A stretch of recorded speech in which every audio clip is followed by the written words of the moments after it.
Have we established the agencies that are on the outside?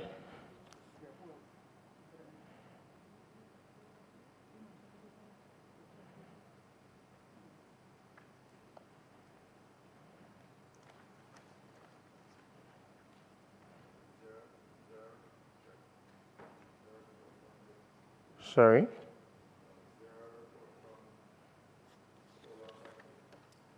Is there a report from Toll Authority? It's not a report, it was, pretty much a response. It should be there. No, just inquiring if there was a report from the Toll Authority. We got a letter from them, yes. We got a response. Yes, we did get a letter, a response, so to speak. Yeah, all right. JPS has a report here.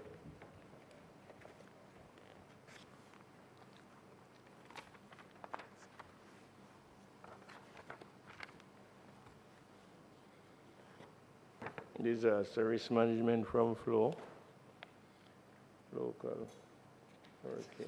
I'm not seeing the letter. From, yeah. So, So let me go because I don't know into this. I'm just going to have them. It's just one now. I would have sent it to Digicel. okay. I'm going to get the physical thing. If they're not, it's not over.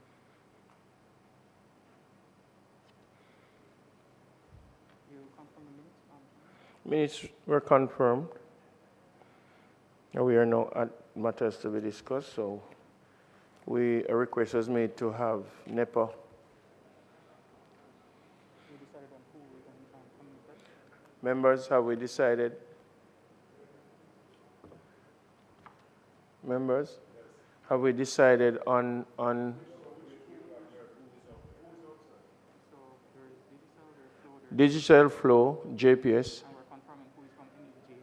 I believe and some person from NEJC are here, but we don't know. the three providers. So you want the ministers to come back at the time? The need the utilities. Right. Okay. So we call them in and just express.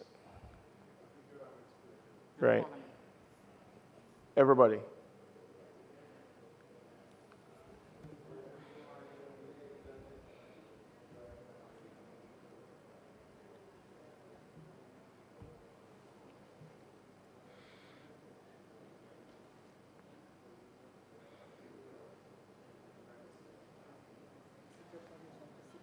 Yes. Yes.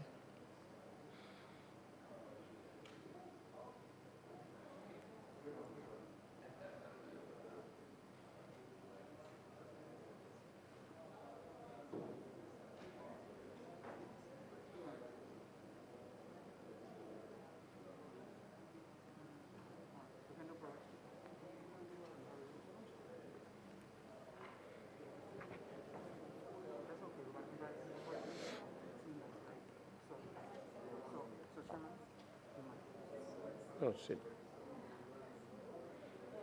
No, you can.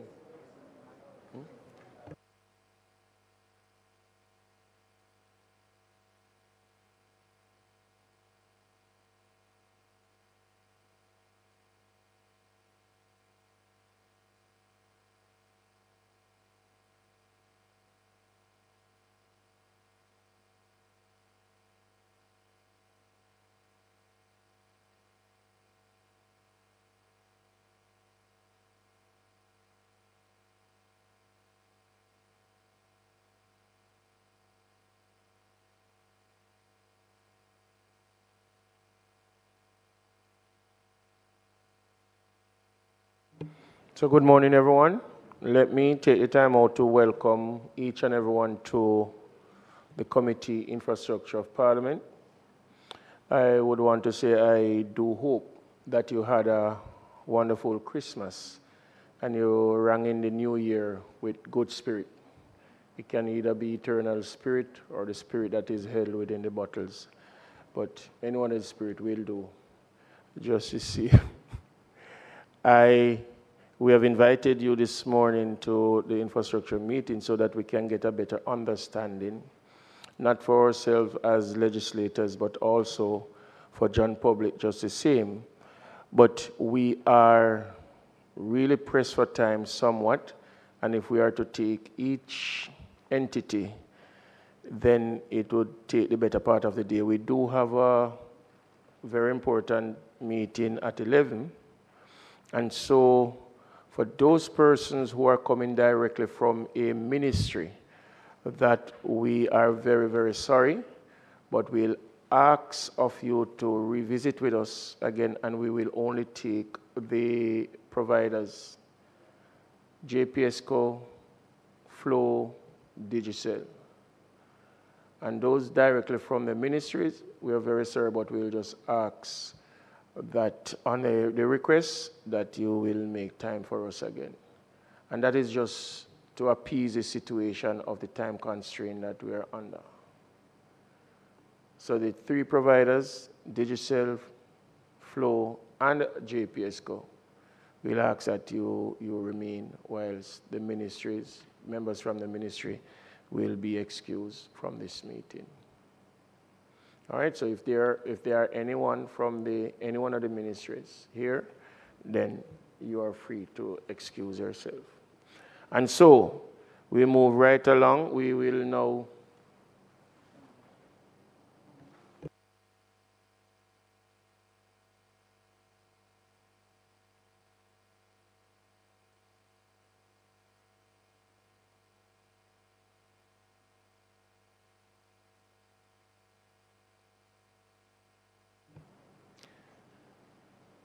So whilst we are awaiting the clerk, we will now move into, so let's, members, which of the three entities that you would like to start with?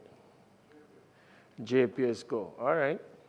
So my name is Heroy Clark, Member of Parliament for St. James Central, the heart of St. James, and I'm also Deputy Speaker of the House, Chairman of the Infrastructure Meeting.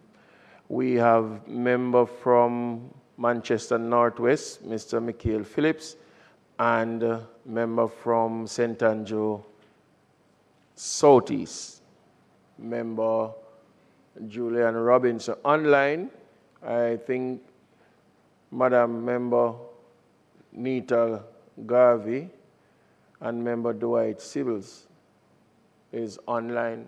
This is a hybrid meeting, and so we will be having questions and concerns raised by the different members. Also, with us is Minister with responsibility for getting that title change for Jamaica, Member Marlene Malahoo Fort, all the way from St. James West Central.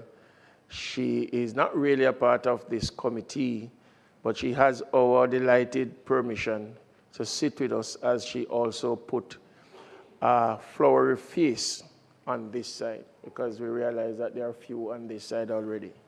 So we're trying to balance it out. Anyway,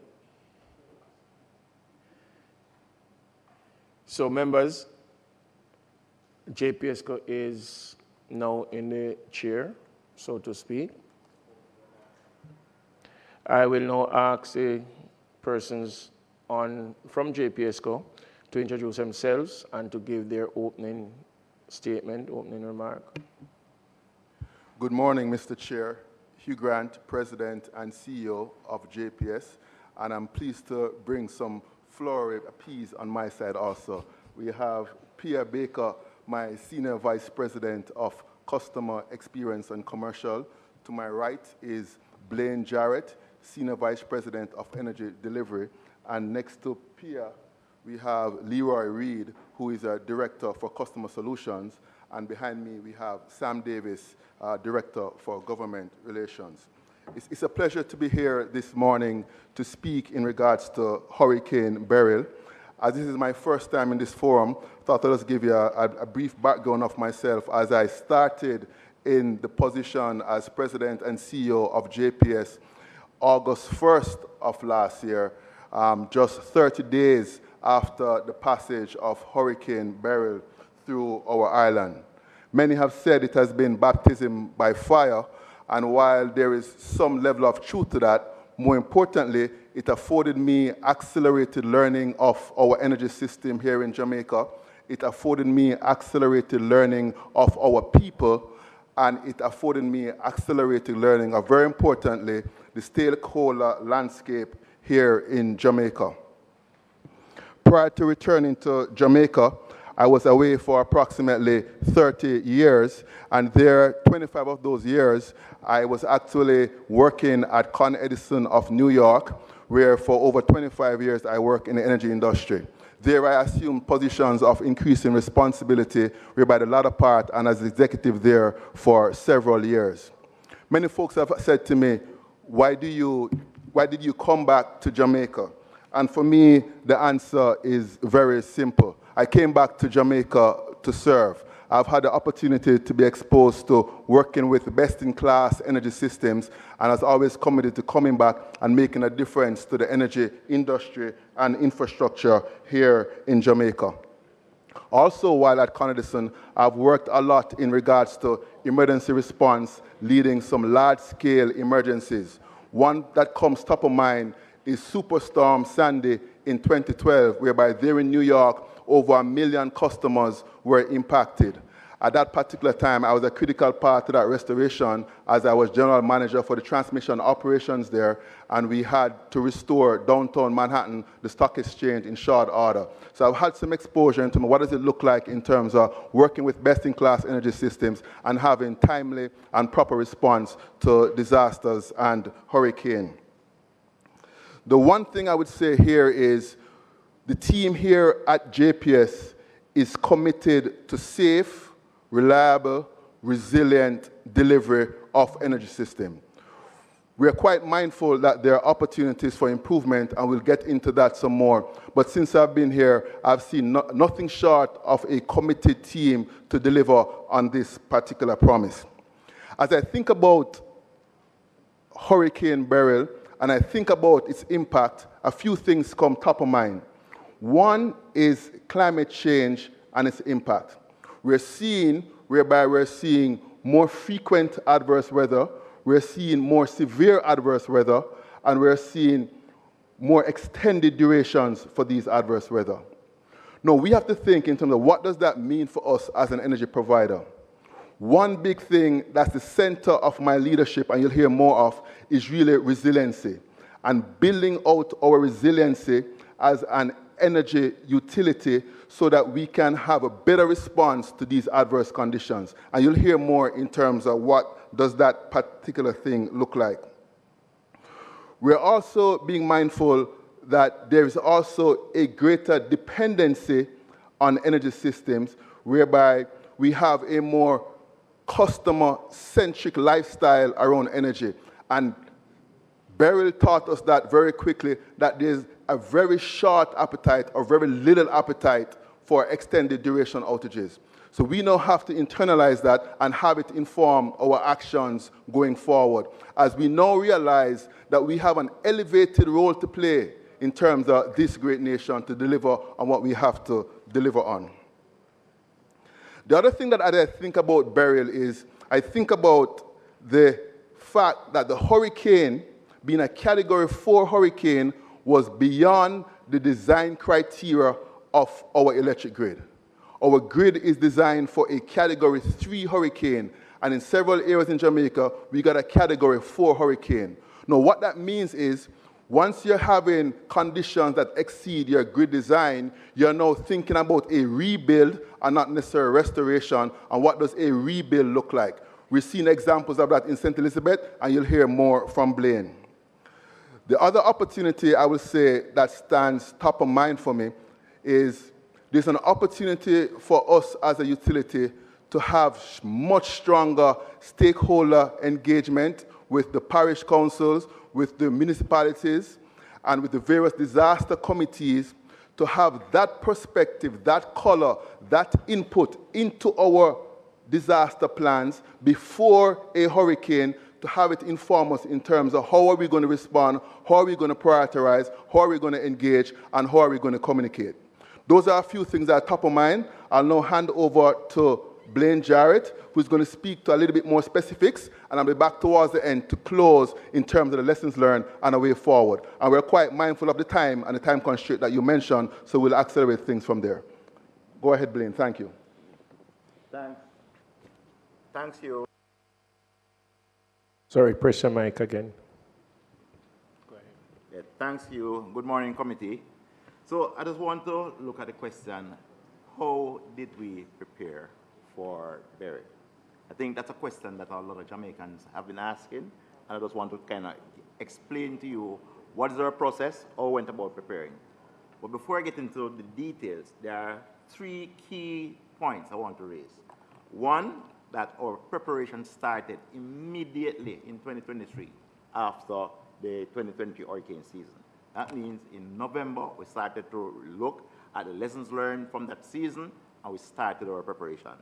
The other point is that during that period, between December all the way through to June of 2024, we executed on a number of drills. These drills are to prepare our staff, to prepare our contractors to take on significant role during an hurricane season. These drills also included ODPEM, we also included the IPPs to ensure that we are clear on roles and responsibilities as we enter into an hurricane season. Additionally, we also procured, activated, elevated, accelerated our procurement strategy around preparing materials for the hurricane season. You would have learned that following COVID, there was a significant crisis within the industry in terms of utility materials. We significantly pulled all the stops in 2024, late 2023, to ensure that we have materials stockpiled in order to deliver. This enabled us to go through the restoration of burial without 1 day shortage of material. That was a significant success for us, and I need to highlight that as a fact. So if you bear with me, I just want to take you through a timeline in terms of what we did as part of the preparation. Late November, as I said earlier, we started to review. Yes, I'll bring you to slide number 9 in the deck. Thank you. Are you there? Yes. So slide number 9, that's it. So that slide provides a timeline in terms of the activities that we carried out in order to prepare for the season. As said before, review started as early as November. We accelerated our procurement, as I said earlier. But the most important thing for us there is the expedition of our vegetation management, both on our transmission and our distribution network. We also heightened our focus in terms of our structural integrity programs, our maintenance, our structural integrity program. This is key for us going into an hurricane season. We also engage our local contractors, key, to provide resources. We actually signed the contract with them in preparation for the hurricane season. I'll expand on that a little more. We also engage overseas companies for mutual assistance. The big difference there, and Hugh will expand on it a little later, is that those engagement was to provide additional resources after the hurricane, not before, after the hurricane. So we engage, have those contracts. Exactly. So it's a new strategy that we're going to be applying, and we'll speak more to it. But we engage, for example, Manitoba Hydro, we did engage, Carlec, we did engage, have contracts in place for those. And the next thing that we did, which is a major thing, our transmission, which formed the backbone of our system, operating at 69 kV, 130 kV, we completed 100% aerial patrols supported by the Jamaica Defense Force of that network. We also conducted specific training of our staff in terms of disaster role. This training, to some extent, was extended to some contractors. We also conducted restoration drills. These were both desktop drills and actual drills in terms of preparing our people. All that was achieved before the start of the hurricane season. Let's be a little more specific in terms of some of the resources that we did deploy. I have a procedural question. I know he's going through the presentation, and ideally you want to wait till I'm finished, but how will you plan to proceed given the 3 providers here? Because there are some critical questions. Yeah, and yeah. Are you saying that we should take the introduction from all 3 and then ask questions randomly that entwines? Any one of them could answer. What do you think? Okay. If we could make a... Sorry, turn your mic on again. Good. Go ahead. Now, probably a suggestion, because we'll spend more than a day probably going through our presentation, because I've got about 50 slides, so probably best... Sorry, I've always been small. I think it's probably best if we just do the quick introductions, although I think most people know most people anyway, get to the pertinent questions, because really what does the public want to know? What are you doing differently? What are you going to do to protect us in the future, rather than going through a lot of slides, which we would have had for months, really, because we did these presentations some time ago. So why don't we just get into the meat of it? What are the pertinent questions you want to ask to each of the operators? We can all answer, you know, Charles's team, our team, our Hughes team. Let's just get into it, because the public wants to know, what are you going to do differently to protect us? Because really, that's all they really care about. So that would be my suggestion, Julian, if you're happy with that. Members? I suppose it is the most efficient use of the time. I mean, I asked my colleague to ask our chairman for a little more time for the next meeting, but probably take the 3, we note the questions and come back. But, you know, there are really some pressing things that you're running through that I want to interrogate. You know, when you say you have done this as representatives of constituencies in the field, we know many of the things that you think were done were not done. And, you know, so I certainly want to know what your process of verifying what your contractors said they do, because them not do the thing them what them said them do, which had an impact on what happened when it happened, because if there was better maintenance, you wouldn't have had that impact. So, you know, those are some of the things I want to explore, but I know we're balancing the time. So, Chairman, what you said, just make it run through and then we hold the questions still after? Okay. So we'll ask Mr. Jarrett, continue to go through your presentation, and then we'll move to the other 2 entities, have them doing their thing, and then the questions will come. All right? Thanks, Chair. I will skip some of the details. You do have a package, so you could take it as read in terms of the preparation. And the fact that members have some concerns, I think I'll just jump into slide 11 and slide 12. So in terms of our targeted activities leading up to the hurricane season, I'm happy to report that on the transmission network, we did, thanks you, we did complete all the activities that were planned ahead of the hurricane season. In terms of until slide 12, in terms of on the distribution network, we only attained 81% of our planned activities for vegetation. The other activities were completed. I would just pause here to just explain that while we would want to do a lot more, we are a regulated company. Our plans are normally approved at the beginning of the year by the regulator. So what we do is execute according to plan. And there is an opportunity for us to improve, and we'll speak more to that. I'll just hand over to Hugh, who will give a little more flavor in relation to what will we be doing differently going forward. And I think that will answer some of the questions that are being yearning for. Okay, thank you, Blaine. So I'll be brief. So some key areas of focus going forward. I'll take you to slide 15 in terms of the lessons learned and the key areas for improvement. So one is around grid resiliency. Going forward, we'll be designing the grid for a Category 5 hurricane, and the remaining sector of the grid will be bolstered to be more resilient. That's one big change that we think is going to make a big difference. The second thing is we have to do better at how we execute on our vegetation management.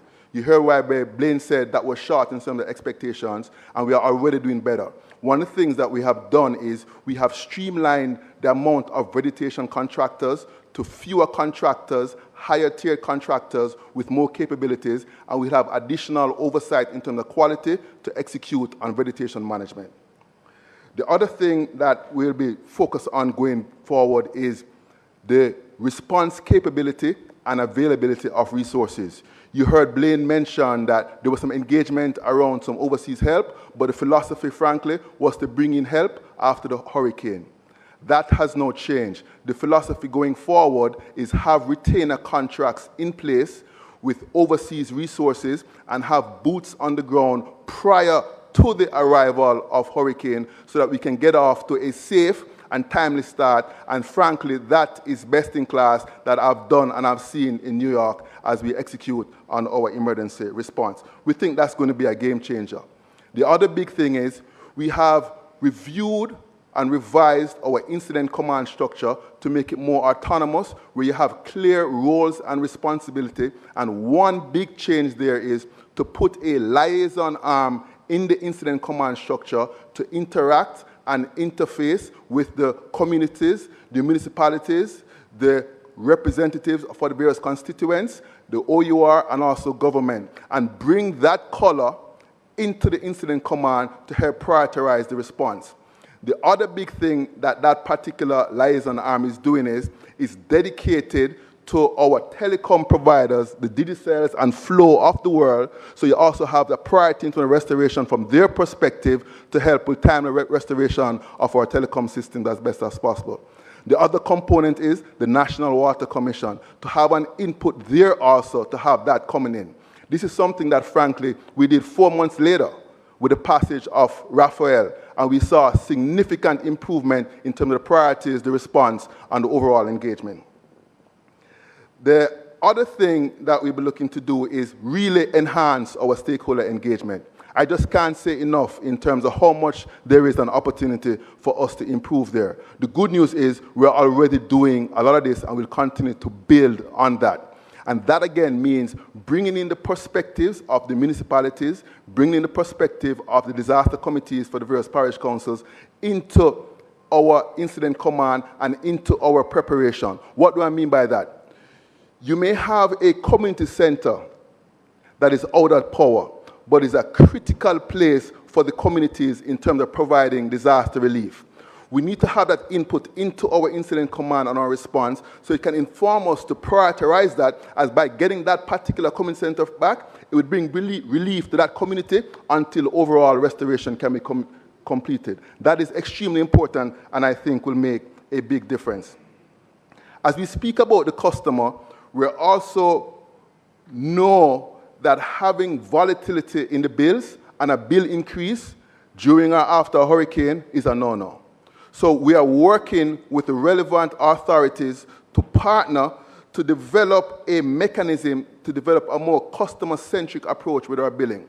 We have to develop some mechanism by partnering with various stakeholders whereby we can absorb somehow what those potential escalations in the bill could be due to the changes in the fuel mix and the energy mix, and a lot more to come on that.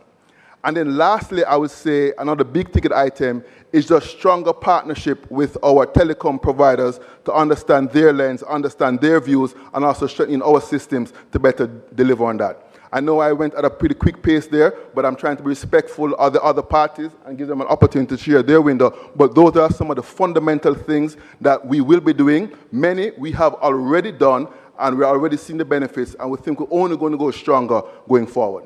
Thank you very much. I appreciate it. Thank you very much. We will now move to Flo.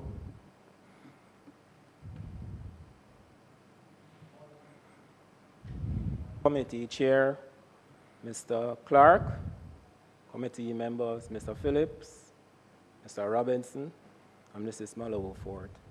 I am Michael Brown, Director of Telecom Technology Operations at Flow. Before I introduce my colleagues, I must apologize on behalf of my Vice President and Managing Director, Mr. Stephen Price, who is engaged in a very important meeting at this time. I'm going to introduce Ms. Kenisha Brown, our Senior Manager of Business Continuity Management, Mr. Charles Douglas, Senior Manager Regulatory Affairs at Flow, Mr. Raymond Smith, Senior Manager Technical Operations, Mr. Ron Howell, Manager Mobile Field Services, Daniel Savory, Senior Manager Communications, Mr. Levon Flynn, Public Relations Manager, Mr. Keeble Edwards, our Senior Lead in the Engineering Department, and Mr. Ewan Carr, Senior Manager, Engineering and Infrastructure Construction. All right, I'm going to start by diving into the meat of the matter as it relates to hurricane preparedness, not only hurricane, but disaster preparedness. The procedures that we follow is in Flow are embedded in the business continuity plan. That is a regular BAU process in Flow and our parent company. The preparedness initiative, hurricane preparedness now, since that's the topic of the discussion here, begins in March, the March of each year. May, every year, is the official hurricane preparedness month. Okay, so first initiative we embark on is to ensure that our hurricane preparedness checklist is updated by all the functional areas in Flow. Training, the local crisis management team ensure that all the critical stakeholders within the organization, subject matter experts, skilled people on the ground, are trained and retrained as a procedure every year at the before the hurricane season begins. We have applications within the organization that we use to manage all activities around hurricane preparedness, crisis management, and recovery. The new application that was implemented in 2024, Archer, that's the name of the app, that is the application we use to manage all activities. Identification of key resource personnel, document who those personnel are, if changes took place in the organization, and personnel, the individuals, key stakeholders, are made aware, we're called into meeting, and it is mandated that they are a part of the training initiatives, right? Network restoration priority. We identify who our critical customers are. Government entities, hospital, the security providers, and our major customers.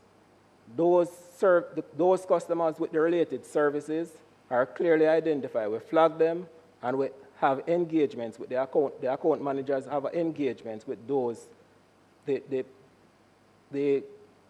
touch point persons within those organizations to ensure that clear communication lines are established way before the disaster arrives. Standby plans. Our telecommunication infrastructure is highly dependent on power, critically dependent.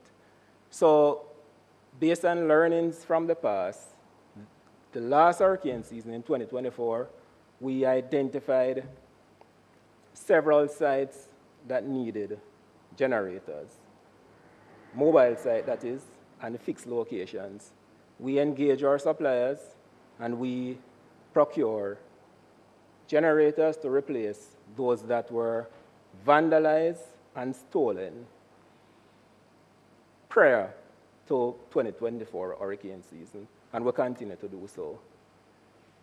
We had initiatives that we implemented, solar power initiatives to deploy solar power equipment and fully cover 36 mobile sites. That's an initiative within the business also that we're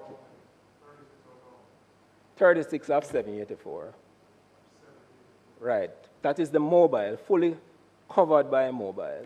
That is prior to the hurricane season. Right? Learnings from the past, as I said before. As it relates to security, we have our partners who we engage to provide security and response to the hub sites, critical sites. So we have all of those contracts signed off and enter into those engagements prior to the hurricane season to ensure that our equipment can be protected to the best of our ability in the event that general areas, communities lose power. We can have some coverage in terms of being able to secure our equipment at those critical locations or upsides. As explained before, May is our hurricane preparedness month, and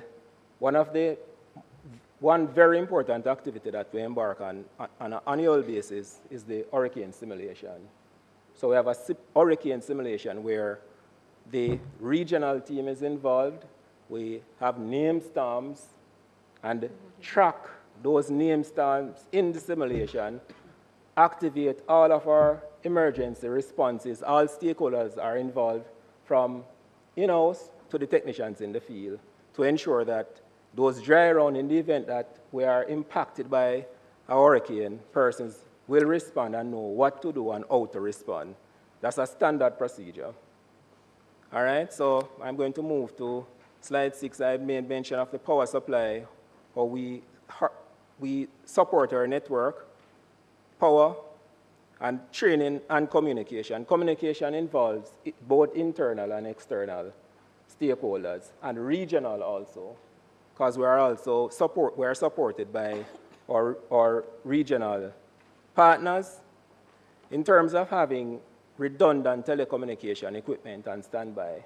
We procure satellite phones in the event that the worst happens and our network fails entirely. We can communicate with each other and persons outside of the island. So each senior manager is assigned a sat phone, right?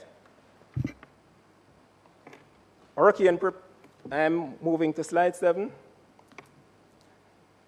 We have 6 stages as defined by the Business Continuity Management Plan. Pre-hurricane season, all the preparations, as I mentioned earlier, is completed. Right? On the onset of the hurricane season, at the beginning of the hurricane season, we start, all stakeholders, led by the Business Continuity Management team, we initiate the monitoring initiatives. Start monitoring in the event that a tropical system develop. We would have been notified along with the general public through the weather channels, meteorological office, and once there's a hurricane watch, all critical stakeholders are on standby within the organization. Once the hurricane watch is issued, the field team, which are the persons on the ground who are tasked to react and respond, first initiative we embark on is to ensure that all the vehicles that are assigned to the field, both the service delivery, in-house and construction external plant, vehicles are stocked with material and fuel. We have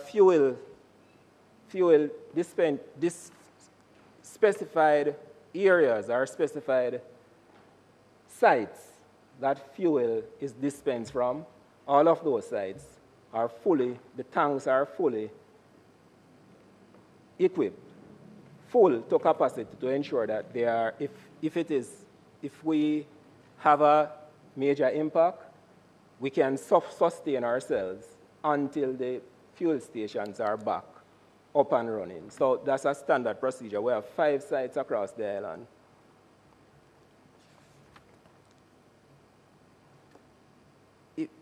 In the event that there's a hurricane strike, the procedure, standard procedure, is to, first step is to assess the magnitude of the impact. We have teams that are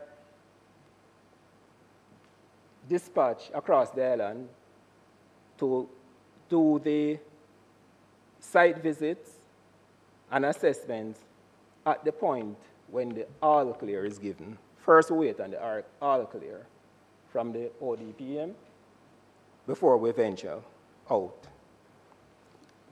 The recovery period for the network infrastructure down to the last mile to the customer premises, that is determined, the recovery period is determined by the magnitude of the event. And the resource, the necessary resource, will be determined based on the assessments that are done. The standard procedure is for us to engage. Again, we have external support or on standby. Use, for example, our experience with Beryl. We had persons coming in from Costa Rica and Panama to support us based on the magnitude of the impact in parishes such as St. Elizabeth, Clarendon, and Manchester. We had teams coming in from Costa Rica and Panama who were assigned to those areas to assist with the recovery activity. So some of those engagements, again, as I said before, are done prior to the beginning of the hurricane season to ensure that we can respond in the event that the worst happens, which we saw some of the worst during Beryl. All right, so just want to ensure you're free to stop me if I'm going on too long, okay?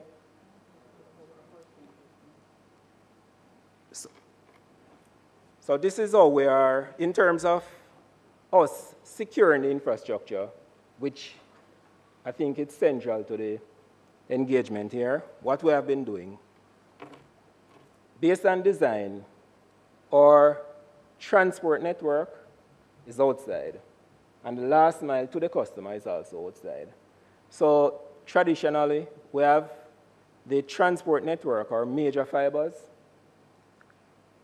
were placed aerial, which is exposed to the elements, right? We have embarked on an initiative to place our major infrastructure underground, meaning the cables that are carrying the traffic for the major hub sites. So we have, between 2023 and this point in time, we place 52 kilometers of our critical fibers underground.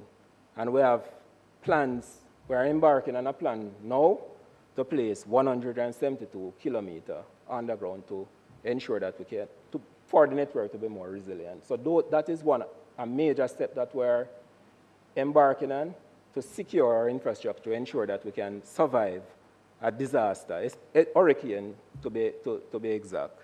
That's an initiative that we're embarking on right now as we speak. Thank you very much. We will now move to Digicel.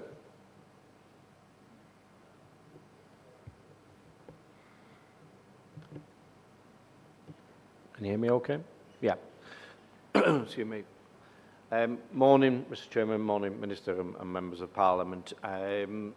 I guess, you know, as Mikey would have touched on, we're in a very similar industry. We go through very similar checks, so I'll try and briefly run through the presentation that you'd have had last year. So rather than going through all of them, I think it's probably easier if I just give you an abridged version, and obviously you can ask me any questions. So we are a 25-strong country organisation, so every year we have a CMC similar to Mikey, so we have a crisis management committee both at a group and a marketing level. I am the CEO of Digicel Jamaica. In my previous roles as the regional CEO, I've been through many Category 5 and 4s around the region, predominantly in Bermuda, Turks, Dominica, BVI. I've been through all of the Irmas and the Marias, if you cast your mind back to those times in 2017. So we have the lend and the support of the group. They hold us accountable every single year, so we report into them. So our CMC at group level starts on the 1st of June, and each market will have to report in on the state of readiness on any impending storms, predominantly hurricanes. But we're not oblivious. You know, we've had markets that have been hit with volcano eruptions, earthquakes, because of where we operate.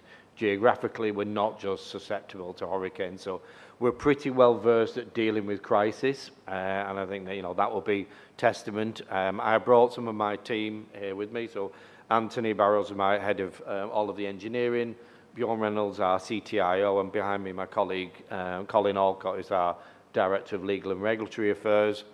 So we would have gone through our checks like we would have done every single season. I think the challenge that we would have is we rely 100% on commercial power to maintain our network.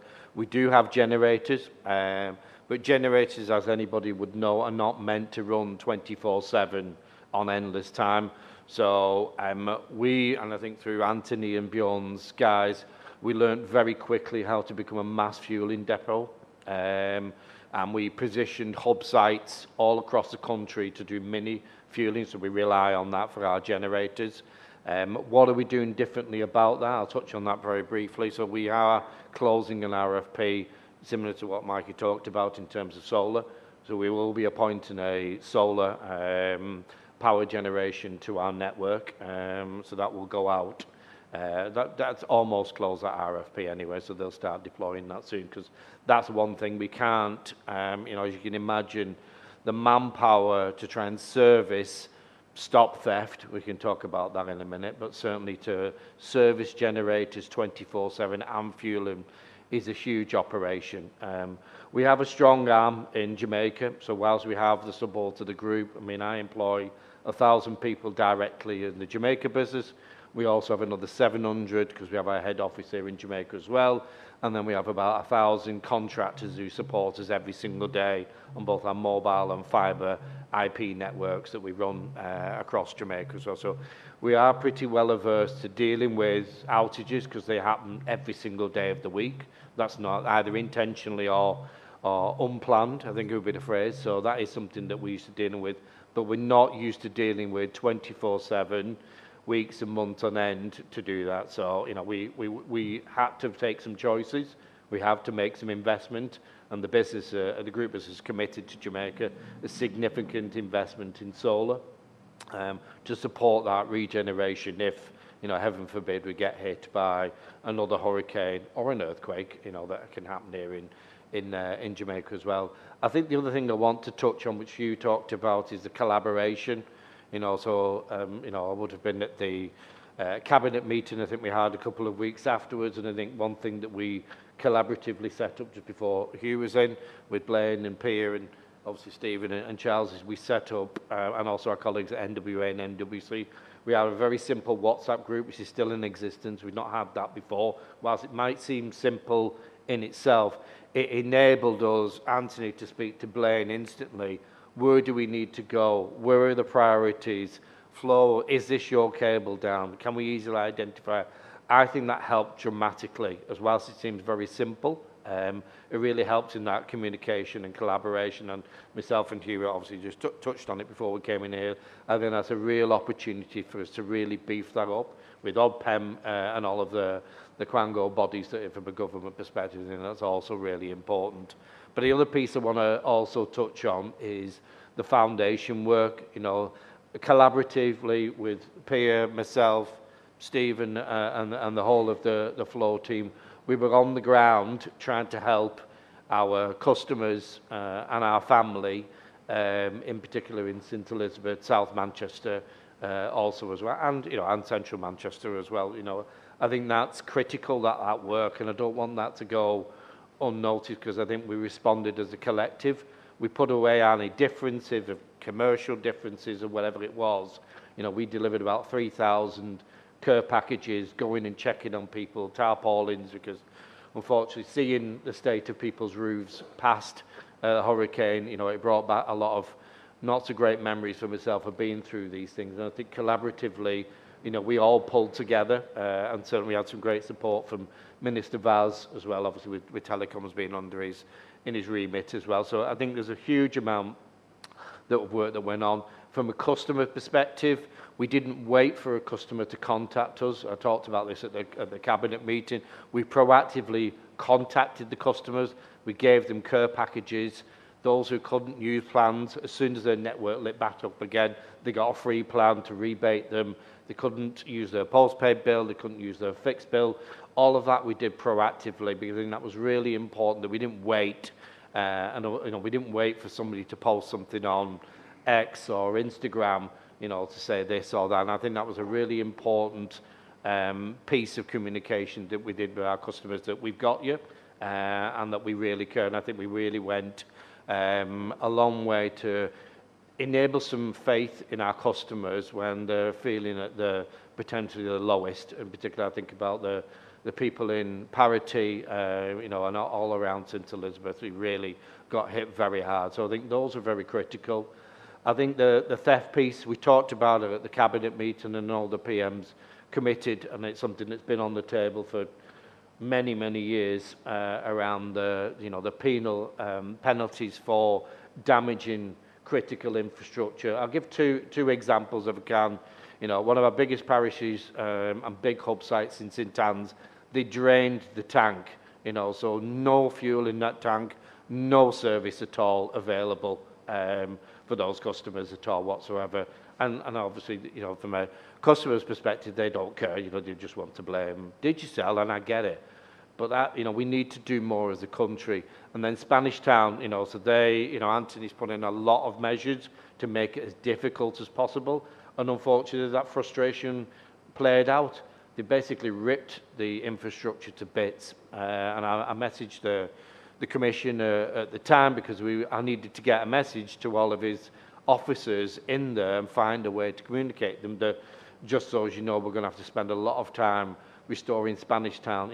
Those things will it's very difficult to contemplate to the layman. But unfortunately, those are things, unless we change the penalties, there's no deterrent, and that's the reality of life. So we need to beef that up. That is critical. And I know that's been on the table probably for longer than the 10 years that I've been here, but I think we need collectively to do something, apart from education of the public, that if this happens, this is the consequence of it, So those things you can't really plan for. You can try and prevent, and Anthony would do his best, as I'm sure Mikey would do exactly the same. But I know, Blaine would tell you the same from a JPS perspective. They're also susceptible to theft and vandalism, unfortunately. So we as a public need to come together, and obviously we need political powers to help change the legislation. So I'm happy to take any questions. So I've given a very bridge, but you can imagine there's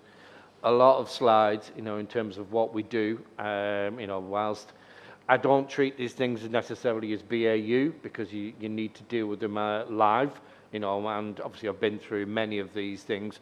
I think it's critical that Digicel as a group gives a huge amount of support, and I don't want to play down the importance of Digicel Jamaica to the group. It is the largest market in the 25 countries that we operate in, and it is a significant influence. So we have to protect our most valuable asset, whether it be our people and infrastructure. And I think support that we got. My boss, the group CEO, is also based here in Jamaica, and he was helped to give on-the-ground support also as well for that. So Mr. Chairman, I'll probably pause, because I know we're well over the time, but There's obviously a lot of information in the presentation that all of us would have done, and we can take questions now and at a later point. Thank you very much. Members, Member Robinson.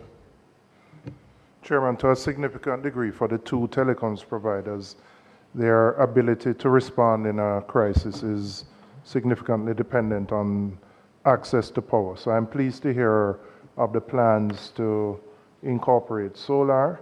I wanted to ask both of you, well, I don't know if you're getting into commercially sensitive information, but in making a determination about what you choose to solarize, so to speak, is it based on density, population, etc., traffic? I just want to know. And if you're successful in the implementation, what percentage of your network would have that kind of backup capacity? That's my first question. Okay. State your name. It's Anthony Barrows. I'm head of operations at Digicel. So you just raised two critical points in terms of solar and where we will be going. The truth is that there are critical sites right throughout the hub sites that are primary in our thoughts, because it's like a brain for the limbs, etc. So those things are going to be critical. So they will be first priority. Overall, though, every site is a priority for customers, because as long as they're not getting service, it becomes problematic. So while we intend to expand, and I think we're at 57% is where we intend at first go to have at least 57% of our sites having that redundant power. 57, 57, yes. Okay. That is the intention, because we need to have robust redundancy. Does it have impact? It does. There's commercial impact. Right. I don't want to get into that now, but our primary concern is the continued service to customers and our ability to recover. Just like any other aspect of our network, we try to have redundancies in place. For fiber, we have microwave as a backup. For power, we have generators as a backup, but no, we don't have a proper backup for generators because of the incidents of theft. My CEO would have gone into hope we have a robust fueling plan that has scattered 5 heavy depots throughout, plus mobile depots, mobile trucks going around to fuel the sites, etc., as a massive operation. But there's also a counter massive operation led by thieves that drain from. You have cameras at the cell sites that can pick up when whoever come, because a man can't walk with a 50-gallon bucket, so it must drive something come thief that fuel. I mean, we do have cameras, and while we are evolving to even better cameras that highlights and indicate to us before, not just for post theft activity of seeing who did it, but we are moving to a state of when people are there, and it gives us some indication. But it is a process where we are evolving, having rolled out some cameras, and then we are upgrading again. The security cost is significant, a significant part of our operation, which we would love to have avoided, but we can't because of circumstances. If Flo could answer the same question, and then I have one for JPS. Is to outfit 245 of our 784 mobile sites. So that's about a third, roughly. About 35%, somewhere thereabout. That is the plan.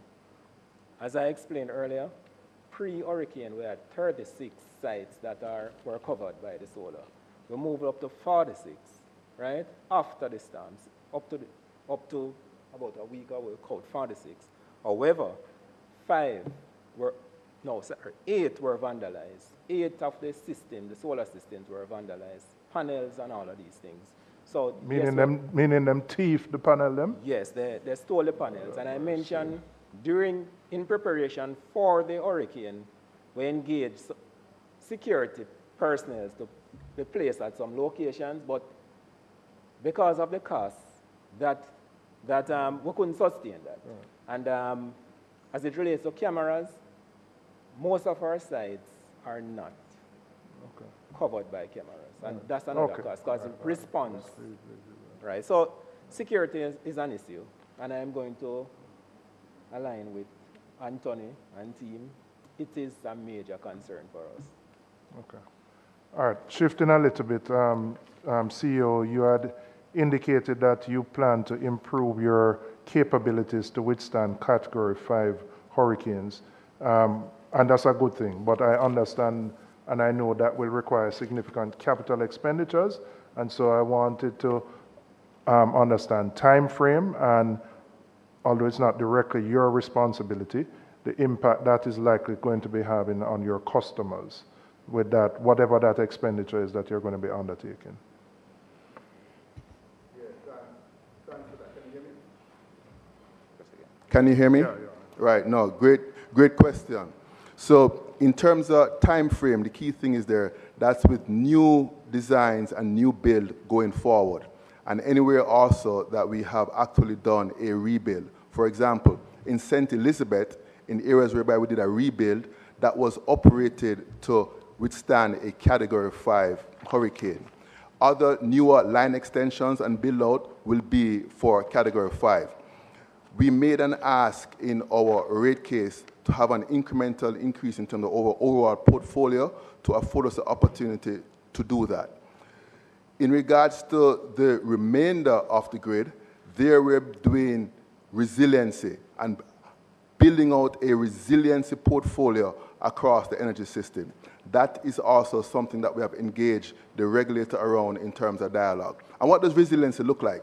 Right now, based on our current system design, if you have one pole that falls, you have a cascading effect and take down several spans. Our resiliency portfolio has equipment such as breakaway switches, whereby after the first span, you break away, and the remaining spans stand up. That allows for more timely restoration as you have minimized the impact on the grid. So we're really having two things. One, going forward, Category 5 designs, and also any way that we have to do restoration, such as St. Elizabeth, and that's already been done. And then secondly, really having a resiliency portfolio as part of our grid going forward, just due to the nature of climate change and its impact. So I want to kind of tie it down because I know the public is interested in this. So the hurricane season is September. I mean, are your plans likely to be implemented prior to the 2025 hurricane season? Yeah. So I would say some of the plans will be implemented, but not all of the plans. And in addressing some of the plans, it's being prioritized. For example, we're prioritizing grid resiliency as it relates to supply to NWC pumps. We're prioritizing grid resiliency as it relates to supply to some of our telecom sites. We're prioritizing grid resiliency as it relates to supply to hospitals. So there's some prioritization around grid resiliency, but grid resiliency is going to be a multi-year program going forward. I touched on the issue of maintenance and just dealing with the vegetation issue, which impacted a number of your capacity to transmit. And I think you said you covered 81%. To what extent do you have the capacity to verify what is done when you have third-party contractors who are acting on your behalf, supposedly clearing lines? Because, I mean, every MP can give you a laundry list of areas that need to be cleared that are not. And while we might see it happening from time to time, it would also be helpful if we know what your plan is, that your plan for 2025, you're going to be doing X, Y, Z, because we get the complaints from our constituents and for our own assurance. So how can you verify what your third-party contractors have said they've done? You have to release yours. Press it on.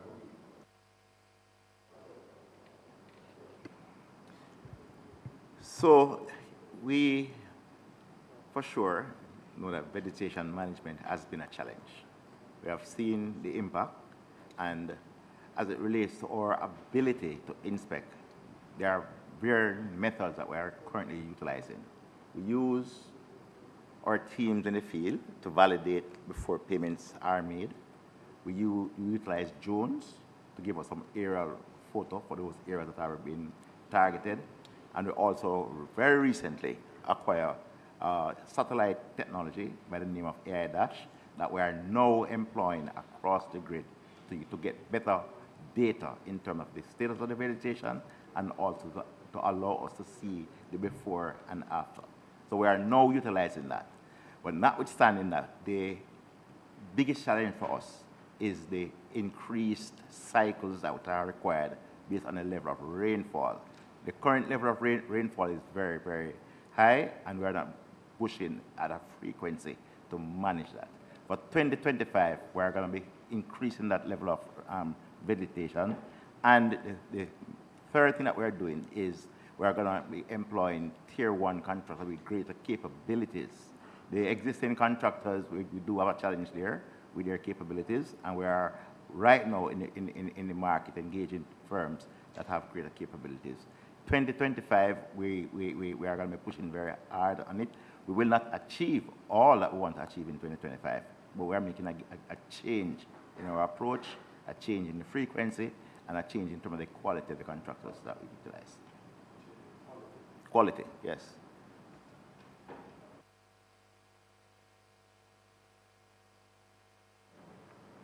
Thank you, Chair. I was online listening to the discussion, Chair, and one of the things that really struck me was the fact that our JPS system was only built to withstand a Category 3 hurricane, and we had Hurricane Gilbert being higher than a Category 3. But I'm happy, though, that there's a strategic plan to build our infrastructure to a Category 5. I also take into consideration the comment with regards to climate change and also the strategic plan to build in resilience in the system. However, I want to just go quickly to where Member Robinson was making an inquiry and with regards to vegetations. And I think that is the first step to resilience. And we, as rural member of parliament, and I'm talking for all the rural members of parliament that are in this house, we see that that is not undertaken. Well, if I can't speak for my other colleagues, I can surely speak for Clarendon Northern. If the breeze blows, electricity goes. Just normal breeze. Normal breeze. I am thankful that there's a strategic plan to move from a Category 3 to Category 5. But I can tell you, if breeze blow now in Johns Hall, in Clarendon, in James Hill, in Brandon Hill, in any of the 147 districts that is in my constituency, the electricity goes. And what is surprising to me is that if the people don't get in touch with me for me to send something to JPS, it is not noticeable at all, at least not within a few hours. It's days before JPS would know that the light is gone because the breeze blew. And the vegetation is one of the reasons that is cited. Member, Let me remind you that we are still pressed for time. Yes, but let me go to the next one, member, because... Quickly. If you notice, members from the other committees are coming in. Yes, but the other thing, Chair, I noticed that, and that meeting is important as well as this. But the people would not forgive me if I don't mention this question, and I wouldn't forgive myself. I noticed that JPS during the December been doing some pruning of trees and so on. But they leave it in the middle of the road, reduce the traffic to one lane. Remember, it's rural area now, and the roads are small. And I have to call over 2 days straight to get this thing addressed.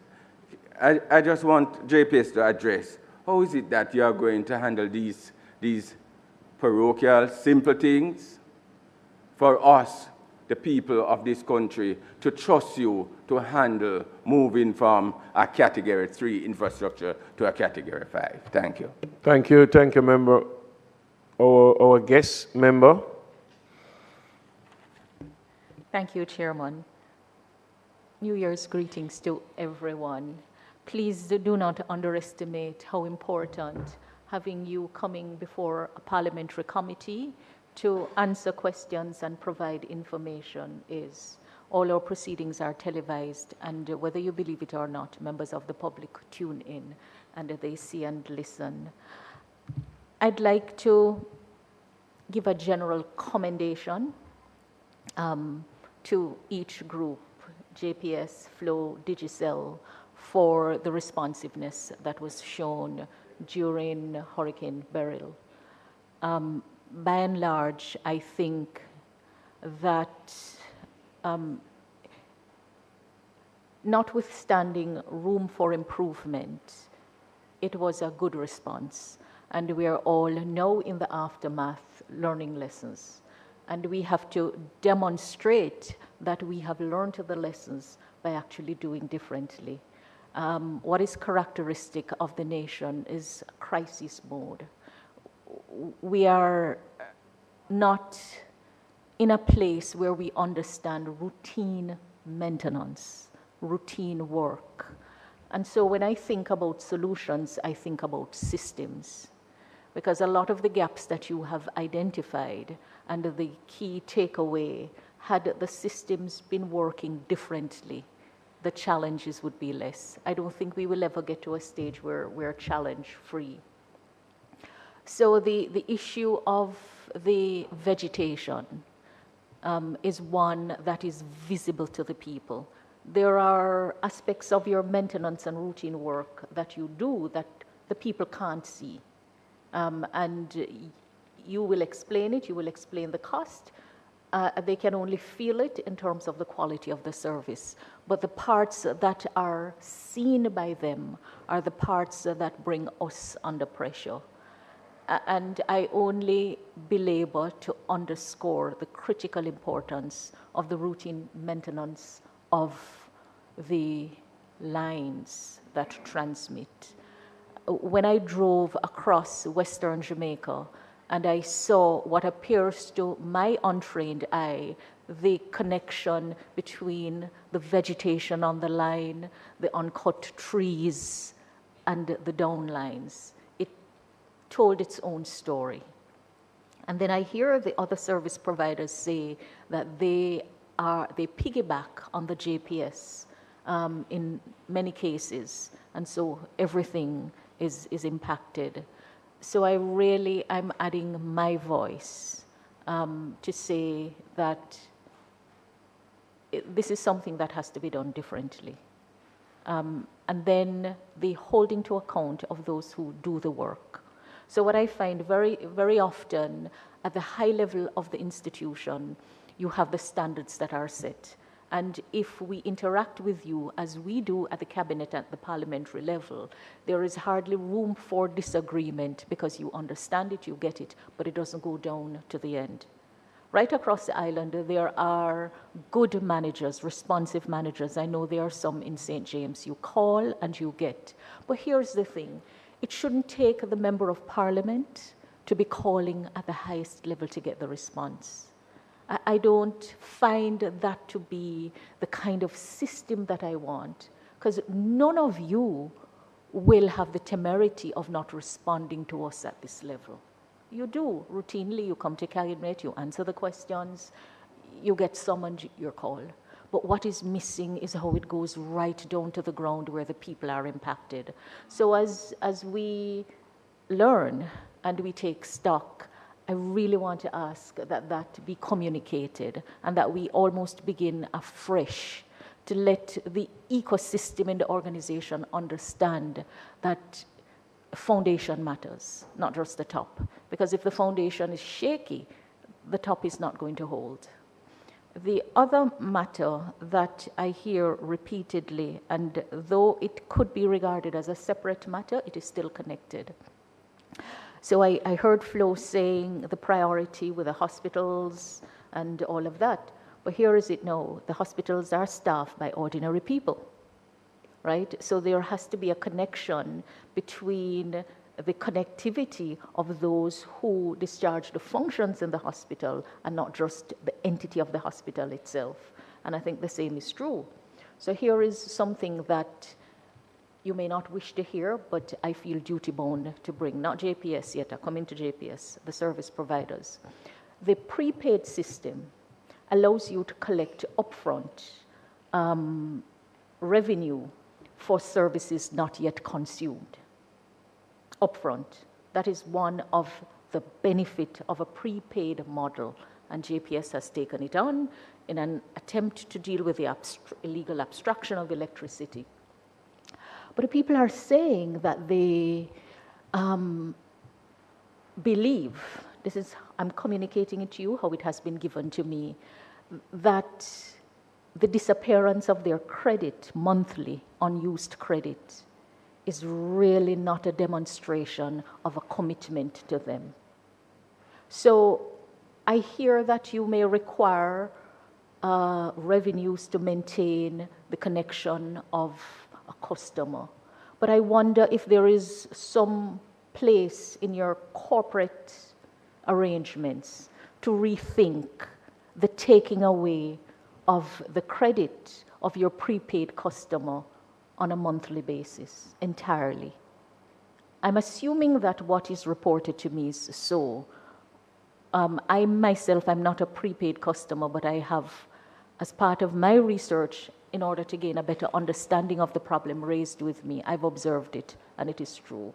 Now, if it is that your taking of the revenue is connected to some service that you have to provide, I wonder if it could be a portion of it and not all of it. It really is working against the customer, and they almost feel as if they're at your mercy. It just seemed wrong to me. Through you, Chairman. Yes. I can obviously only speak for Digicel Minister. So a prepaid customer, we changed our system in, I'm going to try and cast my memory back to probably 2017. So traditionally, a prepaid customer is a pay-as-you-use customer. They pay for some credit, $1,000 credit, and use it as it is. What we recognize... Oh.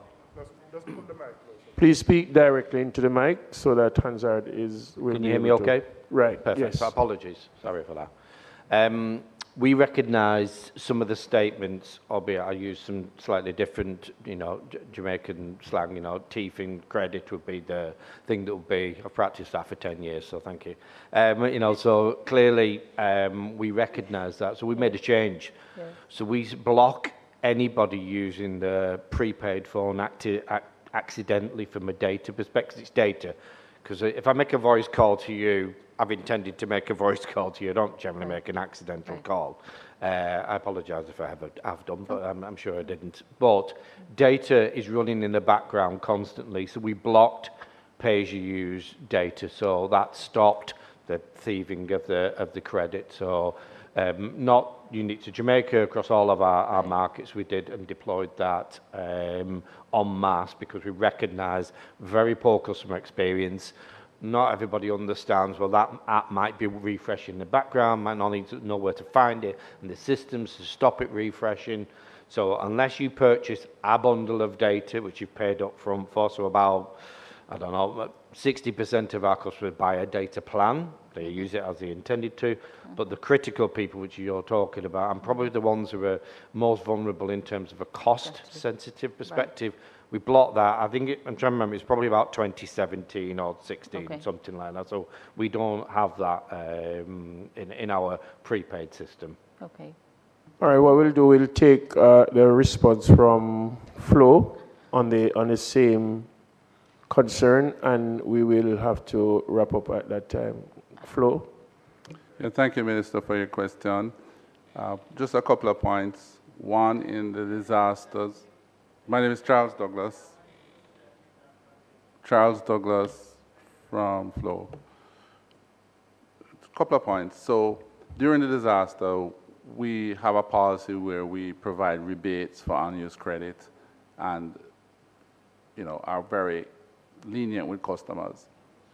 But you have to sort of disaggregate the issue. There's no policy within Flo that people are charged for unused services. Prepaid is related to, it's a usage charge. And as was shared by Digicel, there are times when the phone is working, apps, data, so you have that issue. Notwithstanding that, unlike a fixed service where there's a monthly recurring cost or a line rental cost, prepaid plans do expire, be it 30 days, 40 days, 28 days at the point of sale. So the idea is that the package or the office is used for a particular period, and if it's unused, when the person tops up in Flo, oftentimes that unused amount is rolled over to a new plan. But for the sustainability of the service, the maintenance of the network, there is a model where that's how it's designed vis-a-vis a fixed line, which you consume first, you pay after for the usage. However, you have a fixed monthly recurring cost for maintenance, truck rolls, and so on. So we'd be happy to explore that topic more, and we're sensitive to it. We're not dismissing it, but it has to be unpacked. Well, a helpful response, because the truth is that we have to continue to educate our customer, which leads me to my last point about getting the nation to understand that we have to collectively take ownership of the kind of infrastructure that enable you to provide the services in this digital era. So I've noticed the concern raised about the need for increased penalty. In case you are not fully apprised, the Wholeness Administration views the infrastructure for the utility services as critical infrastructure to the state that goes to the core of the stability and security of the state in this digital era. And so as soon as the work is completed in the ministry, the MSET ministry, you will see a response that demonstrates the importance that is placed on this infrastructure. We really have to get the people to understand that in this digital age, the infrastructure that facilitates energy and telecoms cannot be tampered with in a culture where we just take it because me want it and are the big man. But if you activate the routine maintenance so that visibly the people can see that this piece of infrastructure, this line between this pole and the next is important, I think that will help to shift the perspective. Right now, it just looks like everything popped down and mashed down. And my last point, I beg you, pay attention to how the poles are replaced. Your services are provided through contracts, the physical work for the most part. They are not doing a good job to reflect the standard that you demonstrate to us at this level. Safety issues. And the last point is the trimming of the trees that touch the power line. The communities come to us as Member of Parliament, and we can't interface with the high power lines. So your system is broken down into regional offices and parish offices. Please activate them in a new and different way. Thank you, Chairman. Thank you very much, JPSCO, Flo, and Digicel for being here with us this morning. I realize that the issues at hand are very forthcoming. My colleague, Member Sibbles, quickly, Member Sibbles, you want to raise a... Chair, I'm asking if they are coming back because my questions that I have put forward. Okay, I was about to say to them. And I still have a few more questions that members. So if I don't mind they coming back and then. I was about to say to us that we have just scratched the surface, so to speak. I know Member Phillips has not said anything, and he had indicated that he wanted to raise some questions. And so at the quickest possible time, we'll be sending you all an invitation to return to us when there won't be any other clashes of time with any other committees. And so we'll be able to spend time here so that enlightening and educating the members throughout the country on your way, your format, your programs will be better able to be taken in a more comforting way. Once again, I want to say thank you to all three entities for being here, but rest assured, be on call, be on notice that at the shortest period of time, we will be sending you an invitation to return to spend some time with us to make Jamaica a better place. Thank you for coming this morning. Your excuse. Members, I just want to, whilst the different entities are leaving us,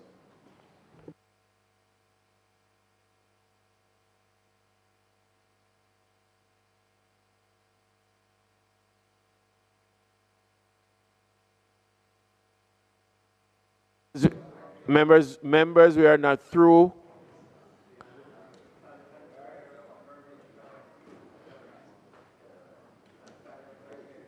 My brother.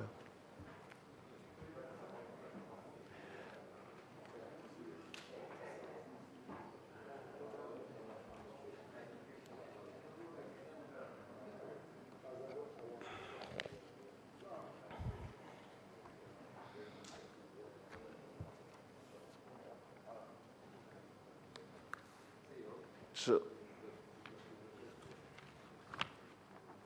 members, just want to bring to your attention that the report from, a status report from NWA, in the content we would have had reports on the Southern Coastal Highway Improvement Project, GOJ Road Rehabilitation Project Phase 2, Toms River to Aguada Vale, Package 1, St. Mary, Junction Road Project and Chovy Slope, a stabilization project, shared prosperity through accelerated improvement to our road network, Spark project, the Troy Bridge, member Outer Drive expansion, East Kings House, Lady Musgrave expansion, and damage to street light furnitures. All these are present in the content of the report from NWA. And so we will, we have the report. At this time, we will now look at the closing because we, as I said before, we have taken up 48 minutes of the other committee time, and they are pressing for their time. So therefore, we will now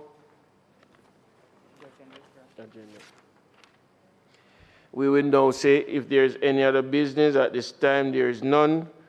Date of the next meeting, we will discuss that matter and present an early date because we weren't able to take all the entities that were here this morning.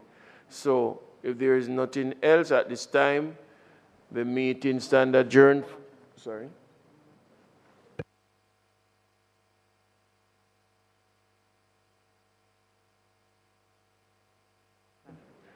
Moved by Member Sibbles, seconded by Member Robinson. This meeting now stands adjourned.